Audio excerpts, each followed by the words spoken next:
What's up, Clock Dodgers? I appreciate you guys for tuning in. I appreciate you for subscribing. I appreciate you for downloading the episode. I appreciate you for joining me today.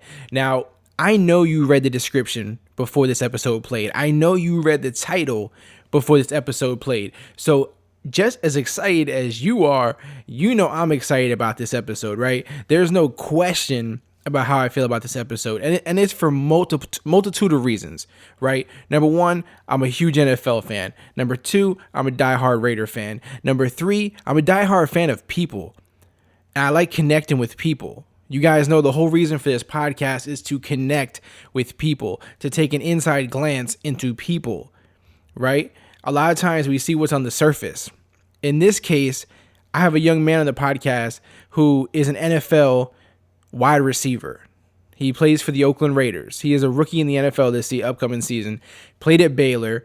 And I wanted, in having him on the podcast, it was more than just having an NFL player on the podcast. It was more than just having a Baylor standout on the podcast. It was about having a man on the podcast named Ishmael Zamora, who I wanted to uncover him a little bit. Not just the athlete, right? Which is super important, right? Because he's going to do big things. I don't care what anybody thinks. I don't care what anybody says. I know Ishmael Zamora is going to do big things, whether it's on a football field or off it. I'm a fan either way. It doesn't matter. But I wanted to talk with him just like I want to talk with anybody else and connect, in all different reasons for it, right? Motivationally. Am I saying that right? I don't know. For motivational purposes, I wanted to talk to him because I know, he's overcome a lot and he's done a lot to, at this elite level. So I thought it was important to cover that and just to, find out about the person a little bit. So it was a fun conversation. It was super entertaining and a lot of insight and things that people should hear. So I'm super appreciative and humble that Ishmael gave me that opportunity. It was an easy process. It was, very, very easy and smooth going. So I appreciate him doing that. Not everybody does that for you. Not everybody wants to come on a podcast and speak to you and open up to you. And, some people maybe feel vulnerable or aren't sure what they're stepping into, but he was totally open about it, totally game about it. And he had fun too. So it was a great experience for both of us. It's definitely amazing, to have him on the podcast. So you could tell I was excited about it. I don't want to hold you up really because you're listening to this episode to hear Ishmael Zamora. Let's be serious. So I don't want to hold up too much about this. Before we do, I just want to ask you guys if you can make sure that you're following him on social media and all those places. If you're a Twitter user, just on anything really, Instagram, Twitter, you could just search his name. But if like for instance, if you want to actually find him on on Twitter or on Instagram, like I said, you could just Google the name or search the name on the app. But on Twitter, it's at Ishmael ISHMAEL _Zamora ZAMORA.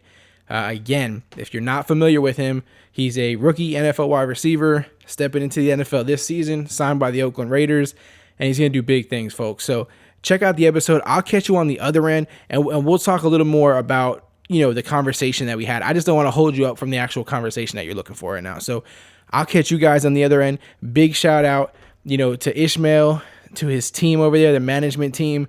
Shout out to Randy. Shout out to everybody who made this happen. So I'll see you guys on the other side. Let's get to the conversation. This is Ishmael Zamora on Clock Dodgers podcast.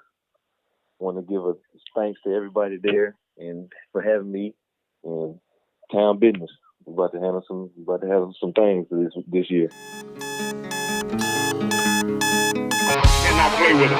Cannot win with him. Cannot cope with him. Can't do it. You play to win the game. I mean, listen, we talking about practice. Not a game. We talking about practice. Down goes Frazier. Touchdown! You are now locked in to the Clock Dodgers podcast. Clock Dodgers podcast. All right, what's good, Ishmael? I know you've been a little busy with this thing called the NFL, but how's life been treating you, man? Man, it's been treating me great, man. Just feeling blessed. Been trying to find all the good things and all the bad things and separate them and just live life. Yeah. Definitely. It's not easy to do, but you seem to be doing pretty well at it right now. So that's a good thing. I mean, obviously it's an honor, to have you on the Clock Dodgers podcast, to be able to kind of sit down and just chop it up with you for a little bit. So I appreciate your time, first off. My goal is always to have real conversations that, provide value, where you can learn, laugh, just take something positive away from things. So whether it's entertaining or it's inspiring, whatever the case may be, it's going to connect obviously with people on all different levels. But I've been looking forward to our chat, not just from a football perspective, but from you as a person, which I think is important. So I appreciate you, man, for coming on. No problem. I feel like you're doing me a favor. No, it's definitely mutual here. So for anyone who's listening right now who doesn't know, right? Because sometimes people who are listening don't know anything about sports or football. So to make sure that everyone is on the same page really quick, you're a wide receiver in the NFL. You signed with the Oakland Raiders. My Oakland Raiders, by the way, I'm a diehard fan. You played at Baylor in college, but like I mentioned, man, you're at kind of like the next level now. So you're at the highest level, actually. It's a new chapter in your life, right? Yes, sir. Most definitely. Yeah. And so when we rise to these kind of things, obviously the expectations rise too. How has that transition been for you? Like going from, obviously from a kid to now from college, and now you're in the highest level. How has that transition been? Well, from the first standpoint, maturity level for sure. You're expected to be mature. You're expected to be everywhere you're supposed to be on time. You're expected to be the man of your word. You're expected to just handle your business right, like a professional, like any professional would. So you got to do your job, know your stuff, basically that type of stuff. Absolutely. So yeah, that's not easy, but it's something, you're going to obviously get better at. We all get better at day by day. No one's perfect at it. I've seen Raider Nation blowing you up on Twitter and whatnot. Has the Raiders given you a warm welcome? Oh yeah, for sure. I feel like they have when we got there. Pretty new. Especially with that playbook. For sure. And Raider fans are crazy, so I know they're blowing you up everywhere. The idea behind Clock Dodgers, like I mentioned to you, is to break, and I say break the 9-to-5 mindset. And what I mean by that is I feel like people are stuck in a routine a lot of times where they wake up, they go to work, they go back home, they eat dinner, they go to sleep, and they just kind of repeat this cycle.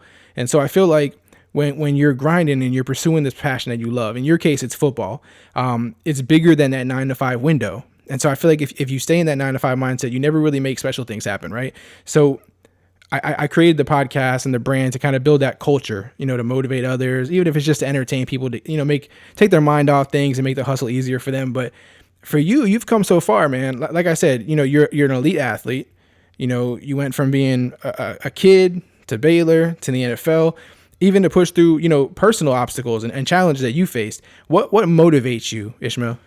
Really, the thing that motivates me is just not only just making, for the most part, making my parents proud, the people who made me, and making my family proud, the people who put so much into me and so many values into me to just make me the person I am today. So I want to make them proud. I also want to make all the people that helped me along the way, like my coaches, my teachers, and my administrators from my high school, for sure. At my old high school, I go back to my high school a lot. And I talk to them sometimes. I sit down and talk to them for hours because I really appreciate everything they've done for me. Right. So I just like them happy. And then also it's just for me internally, I like to make myself, I have goals. So I have to certain goals I want to reach. And it's I can't let myself fall short of something. So if I feel like, okay, I know I can do this, or I know this will require a lot more than I'm used to. So I know that I'm just a competitive person, and I just don't like things. I don't like things to defeat me. Right. So either it's an athletic standpoint or emotional standpoint, I just don't like to let things defeat me. I don't like to let things bring me down. Right. So you're motivated by yourself, and also from, like you said, the people around you who have invested in you, right? And I asked that question because I truly believe what motivates you is going to motivate people who are listening too. It's infectious in a way, motivation. So I always like to kind of peek into that and see what it is that's pushing you, especially when you're at this level that you're at. I've talked with other guests before about it, who have come on the show, and I feel like it's an interesting question. So I tend to ask it a lot, but And there's really no right or wrong answer to this, but what motivates you more? Is it the people who don't believe in you and you want to prove them wrong, or is it the people who love you and you want to prove them right? Really, the people that don't believe in me is well, I will eventually prove them wrong, but it's never just a goal for me to prove somebody else Right. wrong.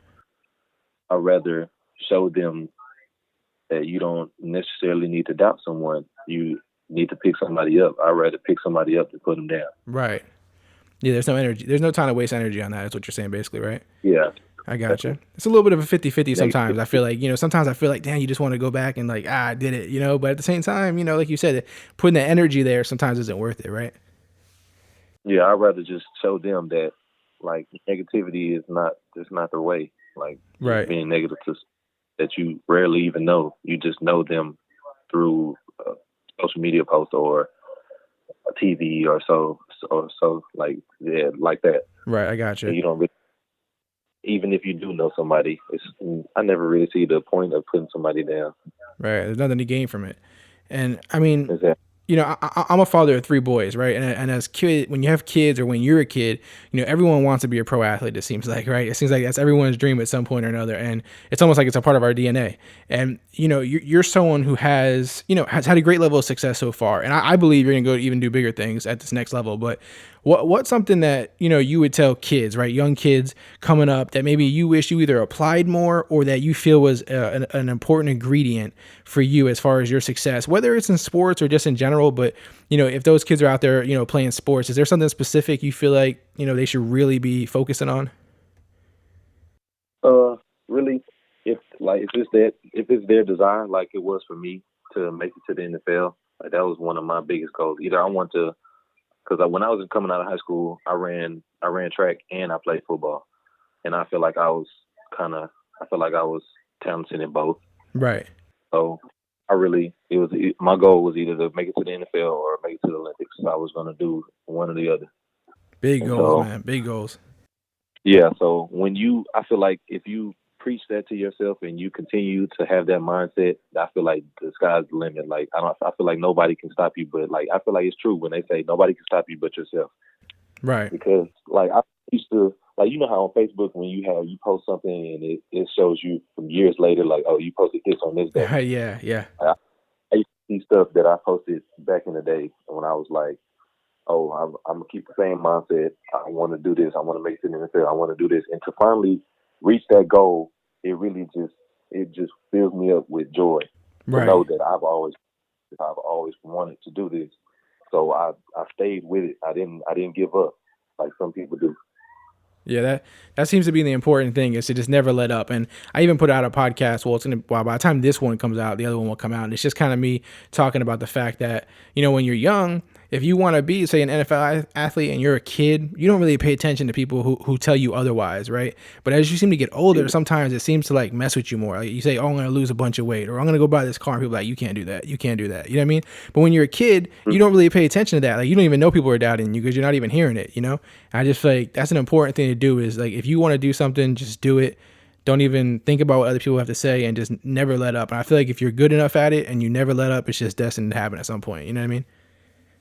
Exactly. Yeah. And so like, speaking on sports and Baylor for a second, we hear a lot of people comment on the way that offense is run. Okay. It's unique to say the least, right? And people talk about how guys from Baylor translate to the NFL. They say most of the time they'll say it's like not pro ready. It's not a pro offense. So it's like tougher to convert from Baylor to the NFL. Enough of what those people think. You're actually one of the guys who are making that leap right now. Is that concern that people always talk on overhyped, or do you feel like it's a legit hurdle? To be honest, yeah, it's kind of a hurdle, but it's not too much that even like a simple person, well, not like a simple person, but an average person couldn't handle. Right. So it's not like, oh, I'm a certain type of person, like I do different. I'm different like that. I can catch on to things different. Like if you really wanted to just make that jump, you really could. But being the things that we learned at Baylor is totally different from what the things they're teaching us in NFL. Right. So like they they do stuff differently. So, and I like even when I went on some of the visits, like when some of the NFL coaches seen like our offense, they were amazed. Like, damn, how did y'all do stuff like that? Right. I was just going to ask you that. NFL, I was going to ask you, a lot of people comment on like the tough part of it, the negative part of it, but there's positives that have to come along with that too, right? I mean, yeah, like I had when I went on the trip to Cincinnati, like they were like, God damn, that like it's crazy how y'all run so many plays. Like in the NFL, we only run like maximum 60 plays. Like right. y'all run like 100 games consistently, and this is how our offense is. And it's kind of it's different in the NFL. Like they have more concepts. It's more like thought. Not saying that our offense wasn't thought out, but they just put more. It's like more like you can game plan against it. Right. Our offense, and because it's so much talent. But in college, it's like different people that you can pinpoint and be like, okay, he's the guy that is not that like their defense. Like if we're looking at a defense, if we can pick out one guy or a couple of guys that be like, okay, he's probably the guy that won't do. He can't do certain things. He'll be If the we do weaker this, link or in the offense. I mean, the defense to attack. Like, yeah, exactly. If but we throw this you're at saying in him, the NFL, it's harder because no one's really weak. exactly. Gotcha. It's no stop off. Gotcha. So do you have certain things that you feel then, coming into the NFL that you need to focus on, or is it just an overall game thing to improve? I mean, obviously everyone needs to constantly improve, but is there coming now from Baylor into the NFL to the Raiders? I mean, do you feel like there's a certain weakness, or do you just feel like overall you just have to, improve on your game in every aspect? Yeah, I don't see it as a weakness. I just see it as something that I need to practice more. Right. That I need to go over. That makes more sense. acquainted with. That makes sense. Totally. So once it's repetition, I've repeated it a couple times, then it'll be just like the back of my hand. Like I'll know it. Gotcha. And so, being with the Raiders now and doing this thing, you were undrafted, so you didn't go through the draft. You didn't get drafted, but now does that add an extra chip to your shoulder, or is it something you don't even think about? It's over with, it's done, or because you hear a lot of guys say, "Oh, I can't wait to prove people wrong," or "I can't, wait to show people that they made a mistake." Is that in your mindset, or do you not even pay attention to that fact? Yeah, that's if anybody thinks like that, I don't know. It might work for somebody else, but I feel like that's the wrong mindset to have going into our position, because if you feel that way, then you're hindering yourself. Right. You're not letting yourself be to your maximum talent. I like that, man. Because you're too thinking about proving somebody else wrong. You're just feeding into their negativity. Yeah. So by that, you're just throwing your focus all the way off. I like what you're saying, man. Like, I see what you're saying. Like you're feeling like it's an unnecessary weight on you, right? Exactly. I got you, man. I like that. That's a good mindset. That's interesting. You don't hear a lot of guys say that. I like that. If you with the Raiders, I mean, has anyone, any of the veterans or any of the guys there taken you under their wing already, or do you feel like anyone made an impression on you early? Well, yeah, I feel like all the guys, like Crabtree, he's been helping me. He's been putting me on game on a lot of stuff, and just helping me just make that transition. And Seth Roberts as well. He's been helping me out, just telling me, like, oh yeah, it's cool, like it's you good, bro. Like he's been keeping me positive. Like he's been telling me, you'll catch it sooner than you think. Like he's the positive guy. And then Amari, I see him as like a visual aid. So everything he does, I can just soak it up, because he's a new guy on the scene. So I can just be like, okay, I can apply some of my stuff in my game to what he does, and just try to use some of his tools. Right. So I feel like all of them. I can learn something from everybody, and I have been. Yeah, it's a strong group there. It's a strong group for sure. Now, when you line up on the field, man, you're lined up across a cornerback, right? What should he be worried about? What do you feel it personally? What's your strongest weapon? Like when a cornerback's across from you, what do you think he fears the most?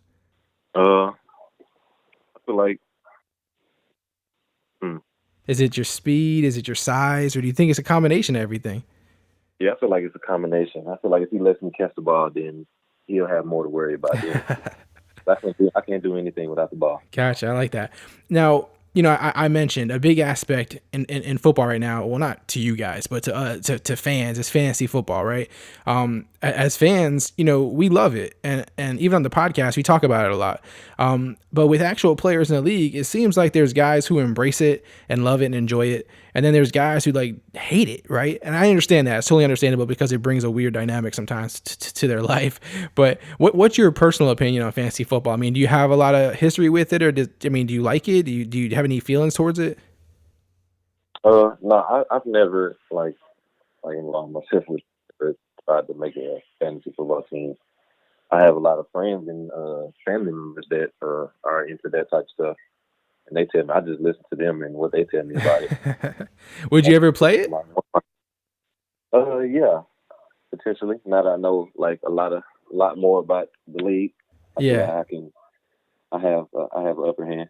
Yeah. I mean, personally, I think it'd be cool, man. And this is just an idea, but maybe a Clock Dodgers, Ishmael Zamora charity type league or something where guys give donations to get in the league and either play with you or, maybe win a Zamora signed jersey or something. I'm just throwing things out there, Ishmael, just throwing it out there, man, if you're down. All right. I'm going to keep that in mind. Keep it in mind, definitely. Let me know. So, with fantasy football, I don't know if you know, but you're a part of a lot of conversations and like debates when it comes, especially like to rookie wide receivers. I don't know if you've seen things online or people have said stuff to you. Is it weird to you to hear about yourself like in that kind of aspect? People talking about you like for fantasy, like, oh, I'm going to draft you or stuff like that. Is it weird or like is it just normal to you at this point? It was weird to me, but then like I just had to realize that I was really about to be a part of the NFL. So I had to just calm myself down and be like, okay, this is really happening. Yeah. I just expect everything. And coming from my school, like one of my strength coaches, Tasazadi, he had an impact on my career as well. And I've really listened and soaked up a lot of stuff he's told me. And he always told me not to just really get into that type of stuff, like looking at social media posts and what people think about me and like what do they have to say about me, because that's another thing, like just getting out of focus. Right. So if you just buy into it too much, you'll start believing it, and you start losing touch of reality. Right. Absolutely. And that's a double-edged sword. Like you're saying, on a positive aspect and a negative aspect, it can get crazy. Okay. Coming off of, you mentioned, well, actually, if you weren't in the NFL, right? If you weren't chasing this dream and you weren't playing the NFL, was there another love you had besides that, as far as passion goes? Was there anything else that, I know you said track, right? The Olympics. Was there anything like non-sports that ever, was something that you liked doing, or was it always, a sports theme for you? Yeah, I just like being active. So sports was always like my dad started me out playing soccer when I was young, and after he couldn't be with me longer, then I moved towards like my cousins. So I started hanging out with my cousins a lot more, and they really got me into football and just running. And like we used to just race on the street, and I was like, man, I'm kind of like and I was always the youngest cousin. So I was always at least 3 to 4 or plus years younger than everybody else. Yeah, you had an uphill battle. We used to race and play football. I was like, man, I'm really good at this. And I'm always going to get somebody older than me. And I never got to play Little League because my mom, she didn't really have time to just really put me into Little League football. Right. So 7th grade was my first year playing football. Wow. And I was like, wow. Like, I'm not even that much bigger than everybody else, but I feel like I'm way faster than everybody else, which I was. And I feel like I'm more stronger than everybody else, which I was. And I actually play fullback. So, wow. So from then on, I was like, football and track, this is what I want to do. So you noticed it as young as 7th grade that, like, you were different, right? That you were, like, stronger, faster. You noticed that at that age? Yeah, I feel like I had a different competition level. So right. I feel like I raised my standard up higher than people my age. That's good awareness, man. Now, speaking of your childhood and everything, you were born and raised in Texas, is that right or no? Yes, sir. Okay, and you're there right now, right? No. Right now I'm in Austin training. Oh, Austin training. Okay. So I mean, I see you talk a lot about it. Why is it so special, man? What does Texas mean to you? Texas, man. Texas is home. it's my safe haven. I feel like I'm at peace here. I have a lot of people that love me, care about me, and that will do anything, not do anything, wouldn't mind helping me. Right. So I feel like I just belong here more than I do anywhere else. That makes sense. And this is something. It's something about the Southern hospitality that you don't really get anywhere else. For sure. Absolutely. We're almost going to wrap this thing up. I don't want to take up too much of your time, but I do have to ask, man, because, music is a big part of my life, especially hip hop. It's really influential on me. Who are some of your favorite artists right now? Do you have any certain artists or songs that maybe you listen to before games that get you amped up, or anybody you just like right now? For a long time, and still to this day, like even I name one of my own dogs after one of my favorite rappers, Gucci Mane. For sure. I used to listen to him. I used to listen to him since I can't even, probably like first grade, when I can even listen to music with cuss words in it, even though that's the age to be listened to it. That's really when I just started taking the love of music. Like, I also do love music. Like, my mother and my sister play instruments, and I also did. Wow. Okay. So it might be another passion, right? If sports didn't work out, man, you could have did something in music. Oh yeah, for sure. It seems to be something that athletes and music artists are very like synonymous with each other, right? Like, it seems like it's very easy to, like, that's famous saying, like, athletes want to be artists want to be athletes. It's kind of like something that always blends, right? Yeah, I hear that a lot. Yeah, sure. It's pretty cool. So, like I said, I don't want to take up too much of your time. When people are done listening to this conversation that we're having right now, what is the one thing that you want them to walk away with knowing about Ishmael Zamora, either the football player or the person? I mean, if they just take one thing away from this whole conversation, what do you think is important for them to know about you? I really just want them to just, when they see me or they see my name or something that relates to me, I just want them to be like, I just want them to feel like they knew me before, like they had a friend like me. Right. Like, I want, like, he's just a regular guy. He's just a cool guy. Like, I don't want to. He's not like just a regular NFL player. Not shading anybody else. Just saying like we're all human beings. We're all the same. We all bleed the same. We all cry the same. So I just want to feel like I'm just like everybody else, no different. Absolutely, man.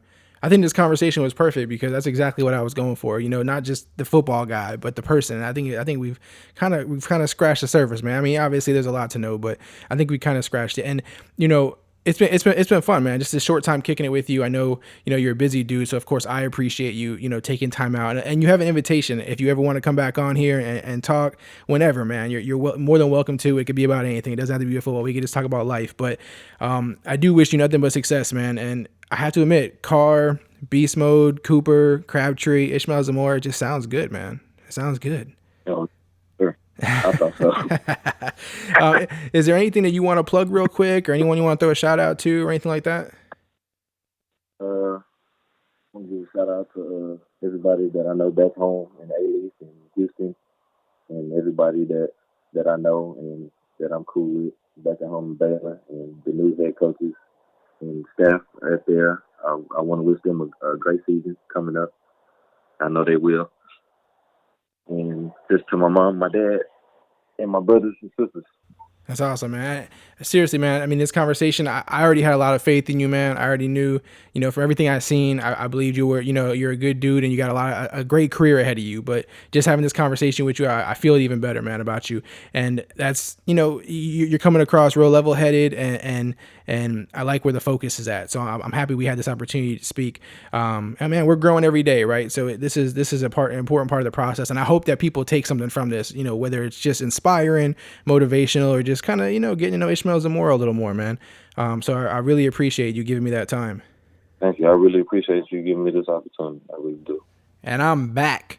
Ishmael, man, I appreciate that opportunity. We here at Clock Dodgers humbly appreciate the opportunity you provided, man, to come on the podcast and give us that little insight, that little inside glance into your world and, where you've come from, what's important to you, what motivates you, what drives you.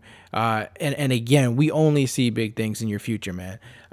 For those who listened, I appreciate you guys taking the time to get all the way through that episode. Again, Ishmael was gracious enough to let us, have some of his time to do that for us. So again, we appreciate it. And again, shout out, to everybody who made that happen, from Ishmael himself to Randy to everybody in the team. So thank you guys again for that. As always, guys, I just want to close this thing out on a high note, on the positive note. So, I thought it was pretty cool to get that inside perspective from, the college situations, as far as that what he's come from, what he's going into. I'm sure you guys took away a lot of the same stuff I took away. Ishmael sounds extremely focused, extremely motivated, and he seems to be in the right place. And so that was good for me to hear, and I needed that even just to push myself, because it's one thing when you motivate yourself, you're self-motivated, and you're pushing yourself, but it's another thing to hear someone who is working hard, man. Just is pushing the extreme, right? I'm not a super athlete. I'm not in the NFL. He's pushing that extreme, and so it always pushes you a little harder. At least it does for me, and I'm sure it did for a lot of you. So it's good to hear that. It's good to hear the journey. It's just some extra stuff that when we see him scoring touchdowns in the NFL for the Oakland Raiders, catching them Derek Carr lobs, and we see Zamora on the back of the jersey, we know a little bit more of the story. We connect a little better. So it was great, man. I'm happy that it happened the way it did. I feel like we covered the important things, and I do hope that he comes back on the podcast and we get to chop it up more and go further into to different things. And guys, if the charity league thing happens, I had to try for that. If it happens, if Ishmael will be a part of a league with us, or if he'll do a signed jersey or just something, we'll do it for charity. We'll have fun with it, help some people out in the process. We'll even let Ishmael pick the charity and kind of have fun with it. So if he's down for that, it's cool. If not, you understand, but we could do something else. Either way, it's fun. So I hope you guys on the fantasy football tip, I hope you guys, enjoyed that as well. I thought it was cool, to hear from him instead of hearing from other people all the time, and what that transition's like. So that was cool. And again, I took a lot from it. I learned a lot from it. I hope you guys got that same thing on your end. You guys know, again, please follow him on Twitter and on Instagram. Just search his name, Ishmael Zamora. You'll find him. Support the man. Support everything he's doing. Support the Raiders. Support whoever you can to help him out. It's always important that you guys support the guests that come on this show. It helps, and if you can hit him up on Twitter, hit him up on Instagram, let him know, it was dope being on the show and that you enjoyed it. It's a good thing, right? To pay this forward, that feeling forward. So, support everything Ishmael is doing. We hope to hear from him again for sure. As far as Clock Dodgers, you guys know the website is clockdodgers.com. The podcast, if you guys are new to listen to this, if you enjoyed our conversation with Ishmael, there's plenty of other good conversations that have happened as well on this podcast that are back there on previous episodes. If you subscribe, go back and check those out. If you're subscribing now because you appreciated the conversation, there's more coming like this, more great conversations with people, more insight, more entertaining, more laughs. We're here to live, laugh, and learn together. That's what Clock Dodgers is about. So please subscribe to the podcast. If you enjoyed this, it's super critical that you hit review and just give us 5 stars or whatever you feel like we deserve. Be honest, and leave a review. It helps. It helps me improve the program, improve the product, and it also helps new listeners subscribe and to find us. So if you guys could do that, it's meaningful. It's helpful. Again, clockdodgers.com. There's a lot of guys working hard, busting out good articles. So I hope you guys go over there and check those out. That's super important. And then, of course, follow me on Twitter, Instagram, Periscope, all the different places at Clock Dodgers. If you have any questions, concerns, you feel free to email me or just message me, whatever it is. Shout out to everybody who's been supporting Clock Dodgers from day one. Shout out to all the day ones. Shout out to everybody who's new, who's just coming aboard. We appreciate it. We're gonna keep doing big things. We're gonna keep pushing it. All right. This is for the family, man. This is for the community. This is for the culture. Let's keep doing it. Let's keep making good things happen. You guys know, again, as always, you have the power to make somebody's day today. You have the power to achieve something great today. It's up to you. It's real simple. So, as always, Clock Dodgers, I appreciate your time. I appreciate the love. I appreciate the support. I always give it back tenfold. Thank you again to Ishmael Zamora and his team over there. Salute, man. Good luck to the Raiders. They got a beast on their hands, man. They got a couple beasts, but he's a good addition to the squad. So we look forward to it, guys. As always, be kind, be great, keep dodging. Visit ClockDodgers.com for more unique content. Connect with us now by following at Clock Dodgers on Twitter, Instagram, and Periscope.